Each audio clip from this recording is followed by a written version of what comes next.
c'était le premier, mon premier, avec Canal In My Life, qui a été disque pop de la semaine à l'époque de José Arthur, et c'était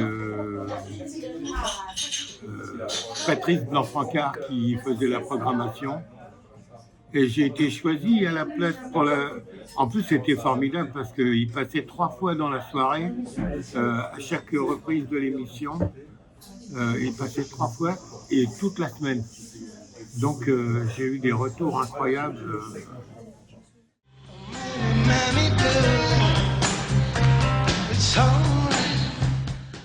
Léo Missire, à l'époque, qui était directeur de catalogue chez Barclay. Et un matin, il me téléphone et puis il me dit je voudrais que tu passes au bureau.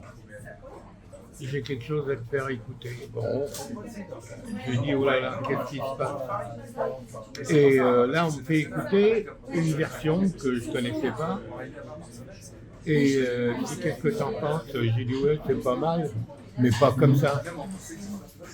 Ah bon, qu'est-ce que tu entends par là? Ben, j'ai dit il faut la faire vraiment beaucoup plus gospel. Noir américain, côté église.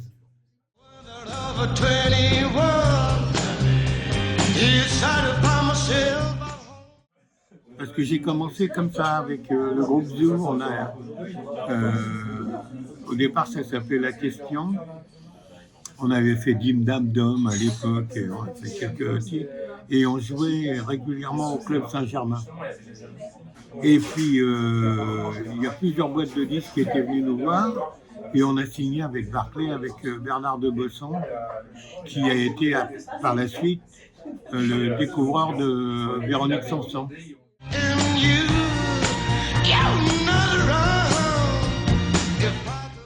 Et puis après, j'ai pu faire d'autres titres. Donc, une version de Paperback Writer. Ça a été à Hérouville. Et puis au château d'Hérouville, à l'époque de Michel Magne. Alors, arrêtons-nous là-dessus. Oui. Magne à Hérouville, c'est... À Magne, c'était un super musicien. Et c'est lui qui avait fait la bande orchestre des Tontons Flingueurs, entre autres. Et l'ambiance est extraordinaire à Hérouville. Formidable. C'était, on pouvait dormir sur place. Tout était fait pour le confort des musiciens.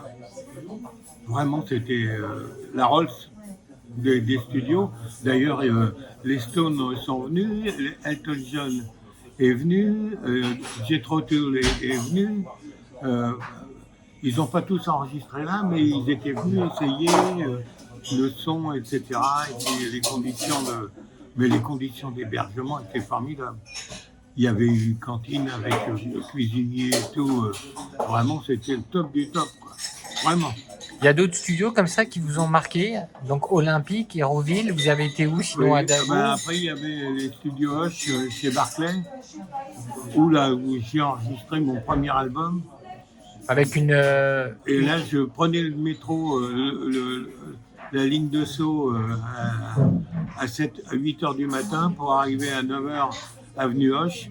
Les séances, on avait les séances de 9 h à midi. Et ça a duré pendant presque une semaine. On a fait tout l'album comme ça.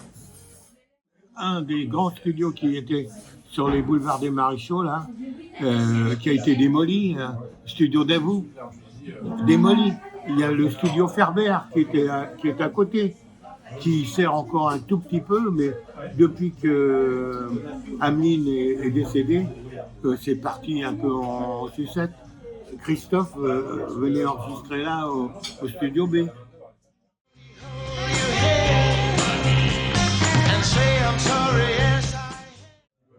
J'arrive et puis je chante. La chanson c'était What a Way to Go.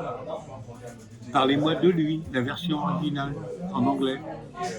Et à la fin, donc, il y a un petit interview, quoi. Et il fait Claude François, vous connaissez? Oui, bien sûr, et tout. Talent, et tout ça. Et moi, il se retourne vers moi, puis il me fait, vous, qu'est-ce que vous pensez de Claude François? Et moi, je lui dis, je préfère les versions originales. Il me l'a fait payer très cher. 3, 4 mois, 5 mois après, je fais le Forest National à Bruxelles et c'était lui qui était en vedette. Et là, il me met 2 spots, la sono au minimum, et j'étais tout seul, pas de musicien, rien.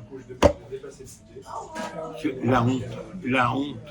Et quand il est arrivé, alors moi j'ai fait mon truc, et puis je suis parti comme une merde. Et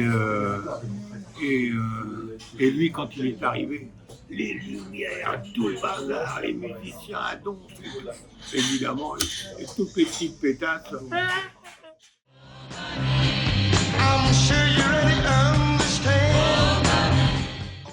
Je fais plus de maquettes, je fais plus rien. J'ai tout laissé tomber et voilà. 75 ans, je pense que j'ai bien donné. J'ai fait 6 albums en tout et une vingtaine de 45 tours, donc c'est bon. Alors, de quel album vous pourriez nous parler dont vous êtes très fier, H&M Blues ou d'un autre? Mon premier et puis mon dernier qui n'est toujours pas sorti. Personne n'a voulu le distribuer et pourtant c'est une petite merveille.